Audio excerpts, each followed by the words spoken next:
How's it going, everyone? Welcome to the Bellevue Boxing Academy. This is Alan, the Assassin Yasin, coming to you with my weekly boxing instructional video. First and foremost, I want to give a shout out to all of my fans and all of the other people that may have gone onto YouTube and viewed my videos. I also want to thank everyone who watched the videos. If they liked the videos, if they subscribed to the videos, if they shared the videos to other people. Because without you, these weekly boxing instructional videos coming to you from the Bellevue Boxing Academy would not be possible. I also want to throw a shout out to my 13-year-old son Owen, who shoots, partially narrates, edits, and posts these videos on YouTube each week. Hey guys. For without him, this wouldn't be possible either. Thank you, son. I love you. No problem.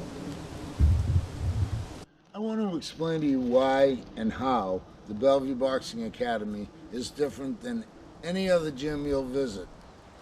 The Bellevue Boxing Academy, I know you probably can tell from this video and videos in the past, that my boxing academy is located outdoors, okay? Where it's very sunny in Bellevue, Florida, but there's always a cool breeze coming in from someplace, and I've got all my equipment placed in shady areas for the most part. I also want to let you folks know that I provide ice water and towels for you students that are training and happen to work up a good sweat. Today we're going to feature the double-ended bag. I'm going to show you how to use that, and we're going to go over some of the other exercises we do here at the Boxing Academy. And I'm also going to do a little work on the heavy bag for you and show you slowly how to turn your hands from the southpaw and the orthodox position so you will understand a little better. Just like the speed bag, the double-ended bag works on your hand-eye coordination, okay? The secret is you don't want to be too close to the bag. When you hit the bag, it could come back and hit you. And that's where you want to practice moving your head to the opposite side. And you want to get full extension on your arms, because if you get full extension, the bag's going to bounce back, but it's not going to come back far enough to hit you. So you stand in your distance, you throw jabs, you throw right hands, you move your head to the opposite side when you throw these punches, and you move your way around the bag, and you keep the bag going straight.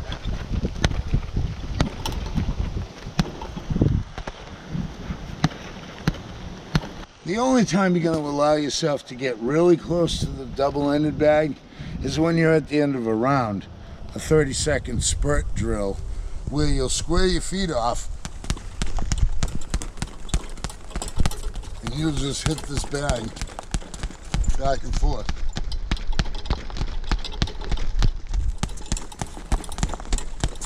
Turn those gloves over, land all four knuckles. I know I said we were going to work on the heavy bag last today, but I'd rather work on it now and then be able to take the gloves off and then show you about the exercises, the other exercises that we do here at the academy. Okay, so let me recap, okay? If you're in the orthodox position, okay, which means you throw a ball with your right hand, you will jab with your left hand, turning it clockwise, pushing off on the back foot, which is your right foot, taking a step with your left foot and sliding your right foot back up to where you're on balance again. And turn that glove over and move your head to the side a little bit. Now what you want to do is you want to dictate the way the bag goes, and you want to move the way the bag's moving, okay? Your jab, like I said, is your rangefinder. You're going to turn all four knuckles over, push off on the back foot, which is your right foot, in an orthodox position. Turn that hand over and slide that foot back up to where you're on balance again. Now, when you want to throw that right hand after that jab, you've got your cheek blocked with your bicep. You want to throw that straight right hand right down the pike. Okay, not only are you going to move your head to the right a little bit, but you're going to be up on your toes. So you're going to have no choice but to pivot that back foot Show my back foot, Owen. You're gonna have no choice but to pivot that back foot when you throw that right hand, okay? Same thing with the southpaw. You push off and step with the jab, and then when you throw that straight left hand, the right hand has to come right back to your face, and you're on your toes, so your back foot has no choice but to pivot. All right, now I want to explain to you about the hooks and the uppercuts. Both of those punches you will throw very close to your body. You wouldn't want to throw a hook like this because you could hurt your elbow. What you want to do is get in position and pivot that front foot and from the orthodox position and turn that hook over clockwise, okay, while protecting your face all the while with your other hand. All right, so for the orthodox fighters, the jab is going to turn over clockwise. The right hand is going to turn counterclockwise, okay? The hook is going to turn clockwise. Bang! The right hook is going to turn counterclockwise from the orthodox position, okay? The uppercuts from an orthodox position, the left uppercut is going to turn counterclockwise, okay? From the orthodox position, the right uppercut is going to turn clockwise. You want to land all four knuckles, whether you're throwing a right hand, a jab, a hook, an uppercut, or whatever. Now, we're going to go over some of the other exercises we do here at the Boxing Academy. The brick I showed you in the other video, but I didn't tell you that I made this as well. I have to correct myself and say this is more like a 2.5 foot long piece of chain. And what you do is you drill a pilot hole into the center of the pipe, and then you get a screw that'll fit down in that hole, and you screw it right through one of the links of chain. And if need be, you use a washer so it won't be able to go through the link of chain. We're going to go over some of the other exercises we do here at the Boxing Academy. For instance, the leg lifts. Okay, we get down, get a nice pillow for your head. What I would recommend is putting each hand like under the cheek of your butt. Okay, and what you're going to do is you're going to lift your legs up 8 inches, and then you're going to open them, and then you're going to close them, and then you're going to put them down.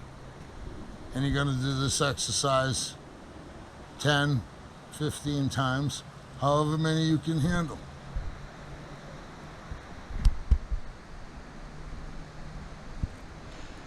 Great for the legs. There's also another leg lift you can do, where you pick your legs 8 inches up off the ground, you just hold them out, and you bring them back in. And you hold them out, and you bring them back in. And you do that 10 or 15 times, or however many you can handle. Okay. Okay, now when I explained to you about curling and bench pressing, I explained that you will get big arms and your muscles will get strong. But actually those muscles will suffocate the ones that you need for snapping out quick punches and getting them back to your face. Well, one of the exercises we do here at the academy with dumbbells is, while you're laying on the ground, I take these 15-pound dumbbells, and you just push your arm straight up to the sky and turn your hand over. 1, 2, 3, 4, and so on and so forth. All right, now we're going to talk a little bit about the crunches, which are very essential to you.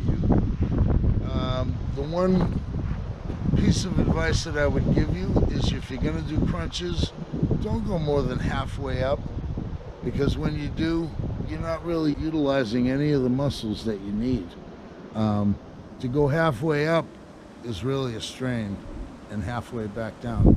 But you also need someone holding your ankles to do these exercises, or slip your toes underneath the couch or something at home. But I'm just going to show you how we do them here at the Academy, and you can do them however you like. Come up halfway, and we touch the opposite elbow to the opposite knee. And you do maybe 10 or 15 or 20 of those.